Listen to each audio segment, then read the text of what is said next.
Olá, esse é o meu trabalho de TCC do meu curso graduação bacharel em teologia. O meu nome é Antônio Marcos Costa Bispo, eu sou de Caruaru, Pernambuco, e o tema escolhido para esse trabalho, os impactos do ativismo político nas igrejas brasileiras contemporâneas. Esse aqui é o sumário do meu trabalho. E vamos aqui estar fazendo um breve resumo. E apesar de existir um ditado popular dizendo que política e religião elas não se misturam, bem sabemos que desde que o mundo é mundo, elas andam de mãos dadas. Mas esse trabalho aqui, nós vamos tentar afunilar um pouco a nossa percepção, a nossa realidade brasileira, mais especificamente as eleições e os acontecimentos ocorridos nas eleições majoritárias realizadas entre 2018 e 2022. E a gente vai estar dando um destaque aqui aos impactos do ativismo político. É a metodologia que eu utilizei para realizar esse trabalho. Ele se amparou na revisão biográfica de livros, de sites, de artigos científicos que me possibilitaram desenvolver a construção desse material. Mais especificamente, eu utilizei um livro de Wayne Grudem, que é um teólogo muito conhecido, principalmente aqui no Brasil, pela sua teologia sistemática, que foi o livro Política segundo a Bíblia, princípios que todo cristão deve conhecer. E o resultado que eu espero alcançar com esse trabalho é avaliar os impactos políticos causados nas igrejas contemporâneas e, além disso, também eu pretendo aqui fomentar ainda mais as discussões com relação à política e igreja. E eu pretendo também delinear aqui quais são os limites dessa relação e, acima de tudo, nós vamos aqui estar estabelecendo qual é o real papel da igreja para a sociedade e para o mundo. Eu procurarei também, de forma sucinta e objetiva, afirmar que esse tipo de ativismo político nas igrejas, apesar de existir pontos positivos e pontos negativos, ele é pernicioso e geralmente corrompem os princípios essenciais da nossa fé cristã. E que, via de regra, independente do seu viés ideológico, ele tenta instrumentalizar a igreja e vice-versa, com finalidade de domínio e projeto de poder.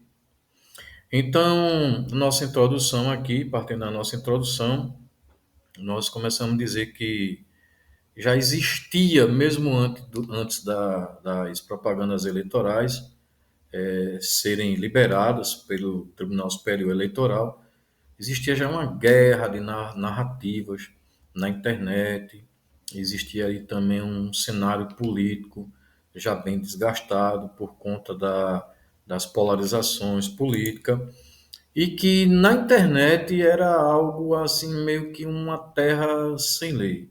Então lá existia de tudo, acontecia lá os verdadeiros confrontos, não existiam qualquer filtro, então eram muitas fake news, calúnias de ambos os lados, e esse era um modus operandi do ativismo político na internet.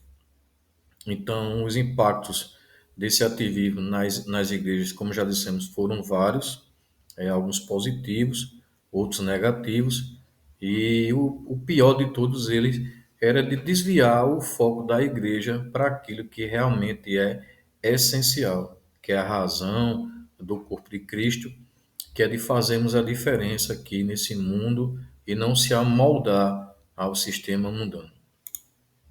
Então, eu reafirmo que a igreja ela não pode ser entregue nas mãos de político algum, e também nós temos a nossa liberdade em Cristo Jesus.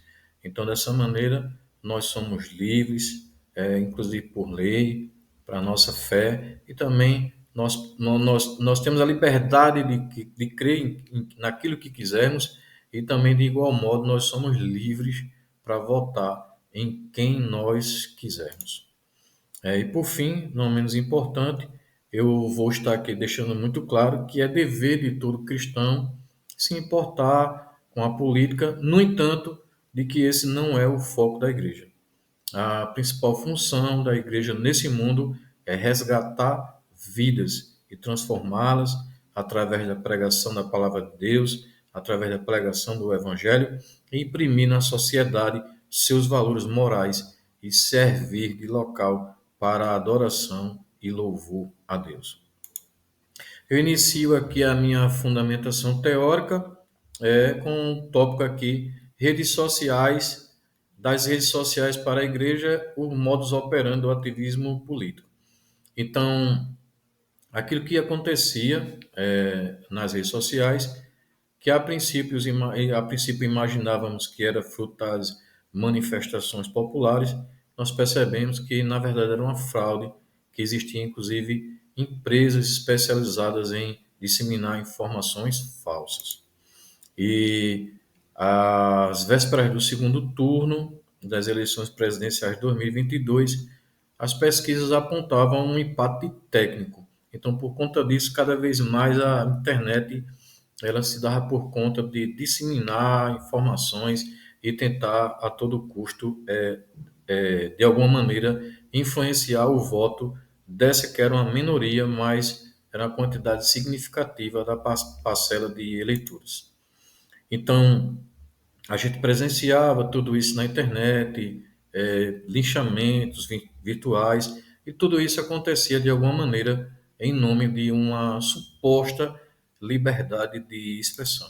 E a respeito de liberdade de expressão, eu queria citar aqui um trecho de uma tese de doutorado em linguística aplicada da doutora Karen Macedo, que foi publicado na Unicamp, onde ela diz o seguinte: pois ao postarem uma foto, vídeo ou compartilharem uma publicação de outros usuários acompanhadas de acusações, este ganha status de verdade, mesmo que não seja, e assim vai criando uma ira em massa e, consequentemente, desencadeia uma onda de moralismo e pré-julgamento.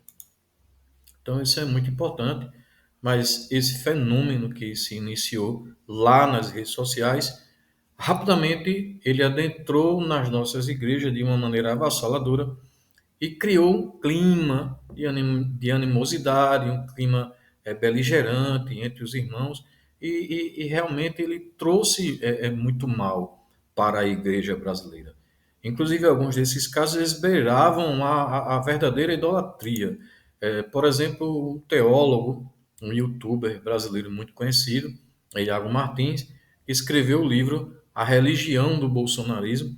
Ele destaca o seguinte no seu livro: que em algumas páginas em redes sociais, o pessoal começou a publicar, a compartilhar frases como se Bolsonaro ele tivesse sangrado por nós. Isso realmente soa um absurdo, mas absurdo também que foi dito na ocasião quando Lula passou pelas situações da Operação Lava Jato. Os eleitores dele diziam também que todas as perseguições que ele passou nessa operação, elas de alguma maneira se comparavam ao sofrimento passado por Jesus Cristo. E em ambos os casos são absurdos. Mas esse era o modo que aconteciam as coisas. E nós passamos aqui para a segunda fundamentação teórica, falando a respeito dos impactos desse ativismo político nas igrejas, e citando aqui os prós e os contras. Então, os impactos positivos são o seguinte: ele despertou um senso de consciência, de pertencimento uma parcela da população que até então ela não se envolvia. Ela ampliou a quantidade de pessoas no debate público e no cenário político. Então também novas ideias surgiram, novas perspectivas, valores morais e religiosos que para nós cristãos são considerados muito importantes, começaram a fazer parte de tudo isso. Então, tudo isso são são impactos positivos que o ativismo político causou dentro das igrejas. E eu cito também que novas bandeiras foram levantadas, Deus, de pátria, de família, de direitos humanos, de justiça social. Todos esses são impactos positivos que foram criados.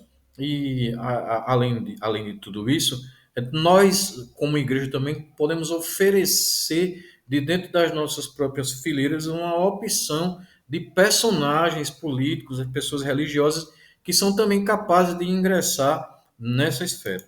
No entanto, os impactos negativos eles são grandes e profundos.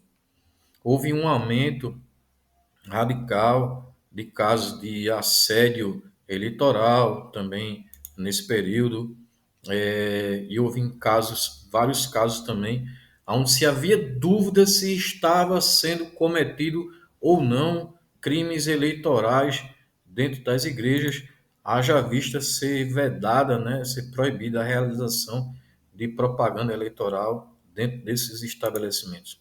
E também pontos negativos a respeito de todo esse ativismo é que a igreja ela perde de alguma maneira o seu prestígio, ela perde o seu foco de realmente fazer a diferença, de ser sal, de ser luz.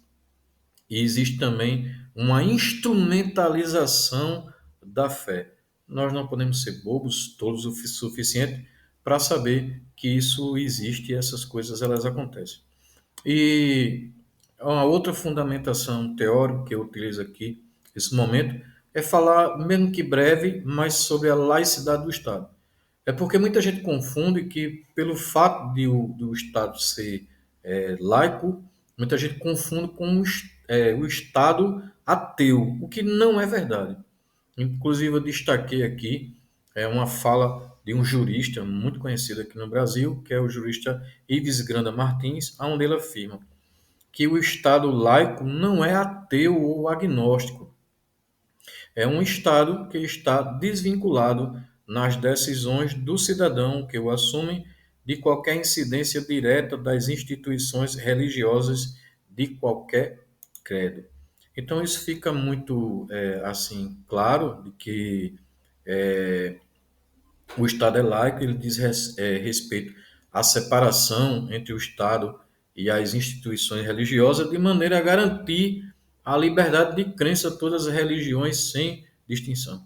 E eu cito ainda a respeito dessa fundamentação teórica que o grande desafio aqui do poder público é impedir que esse ativismo religioso que tomou conta de muitas igrejas, ele fira o nosso princípio de laicidade e precisamos também que o poder público ele contenha essa que já é uma linha divisória bastante tênue, mas que seja capaz de assegurar essa divisão, assegura inclusive a solidez da nossa democracia.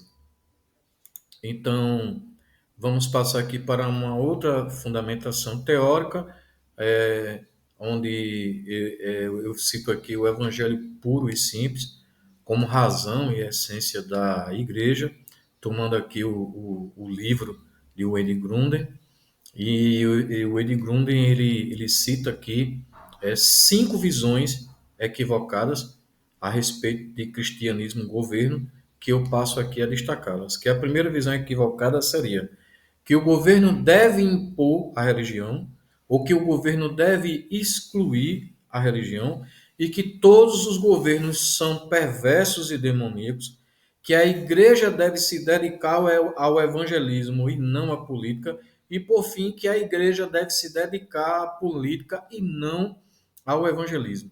Então, a respeito dessas 5 visões, algumas nós já elucidamos ao longo do nosso trabalho.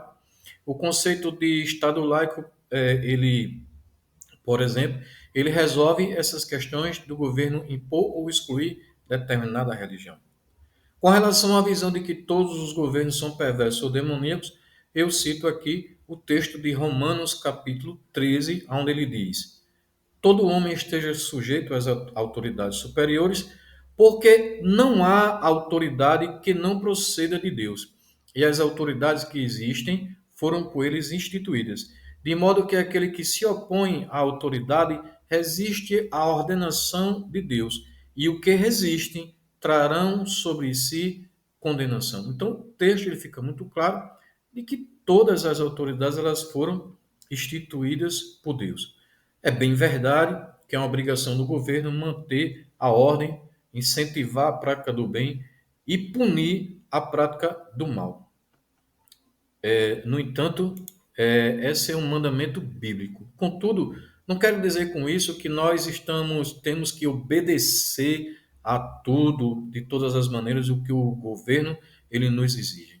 Por exemplo, eu trago aqui uma citação de um brilhante teólogo, um erudito, inclusive das línguas gregas, que ele escreve no seu comentário no livro dos Romanos, William Hendricks, ele cita o seguinte: quer dizer, pois, que o apóstolo está exigindo obediência ilimitada, sujeição tão absoluta que, mesmo quando a ordem do magistrado está em direito conflito com a vontade revelada de Deus, não deve ser, não obstante, obedecida.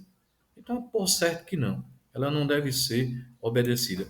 Inclusive, essa mesma compreensão, ela é observada quando o sumo sacerdote prende o apóstolo Pedro e exige que ele pare de pregar a palavra e exige também que ele pare de pregar o evangelho. Então, que ele pare, inclusive, de falar sobre Jesus, e a resposta de Pedro para ele é: antes importa obedecer a Deus do que obedecer a homens. Então, já aqui para o término do meu trabalho, dizer também que a igreja ela deve sim se importar com o evangelismo e com a política. É necessário a gente buscar um equilíbrio para isso. A Bíblia ela traz vários exemplos de homens de Deus que se envolveram com políticas, como por exemplo José, como Daniel, como Neemias, como várias outras pessoas aqui eu poderia trazer como exemplo. Então eu digo que Deus ele não é contra de maneira alguma a política, ou que nós crentes não podemos nos envolver com política. Eu cito também, no entanto, que Jesus ele deixou bem claro que o reino dele não é deste mundo. E diante da armadilha dos fariseus que tramaram contra ele, perguntando se era lícito que ele pagasse tributo a César, ele respondeu: dais, pois, a César o que é de César e a Deus o que é de Deus, delimitando assim as duas esferas, a esfera política e a esfera divina, dando ao governo o que lhe é devido e dando também, oferecendo a Deus o que lhe é devido. Então, as considerações finais que eu trago aqui, nesse presente trabalho, nós analisamos os impactos políticos nas igrejas brasileiras, de que a minha conclusão é de que ela trouxe mais danos do que benefícios para a igreja. Nós repetimos aqui mais uma vez, a metodologia foi empregada, com material confiável, e que eu trago aqui nas minhas conclusões finais é de que, apesar de ser positivo esse envolvimento da igreja com a política, de maneira alguma os nossos púlpitos devem ser entregues nas mãos de político, de que maneira nenhuma deve apoiar político de maneira ilimitada e restrita, é de que nós não podemos deixar nosso verdadeiro papel, nosso real sentido da igreja, que é resgatar vidas e transformá-las para o reino de Deus, e que todo esse ativismo, essa polarização, ela cria divisões, ela traz desafetos dentro e fora da nossa igreja, e que também a nossa esperança, né, ela não está firmada em governos humanos, e que a nossa redenção tampouco ela virá de qualquer político, pois nossa pátria, a última e derradeira, ela não é aqui na terra. E também nós nunca devemos esquecer que temos que nos empenhar a ser cada dia pessoas e cidadãos melhores, sem, contudo, nunca perder de vista que nessa terra somos apenas estrangeiros e peregrinos. Amém? Que Deus nos abençoe a todos. Muito obrigado por assistir. E aqui estão as minhas referências biográficas.